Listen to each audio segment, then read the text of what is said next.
Hello. Welcome to Purushotam Academy. Today we will see what is World Book Day.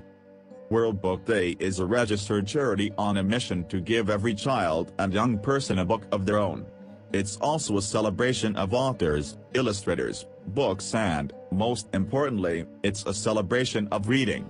In fact, it's the biggest celebration of its kind, designated by UNESCO as a worldwide celebration of books and reading, and marked in over 100 countries all over the world. This is the 23rd year there's been a World Book Day, and on 5th of March 2020, children of all ages will come together to appreciate reading. Very loudly and very happily. The main aim of World Book Day in the UK and Ireland is to encourage children to explore the pleasures of books and reading by providing them with the opportunity to have a book of their own.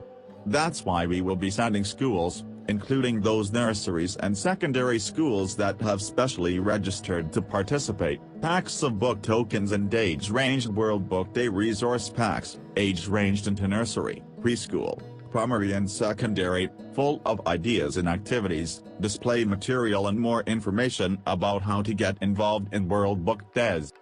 What happens? Thanks to the generosity of National Book Tokens Limited, publishers and booksellers, we can send millions of book tokens to children and young people, some 15 million, in fact, that's one for nearly every child aged under 18 in the country. Thanks for watching this video. Please subscribe to Purushotam Academy for more updates.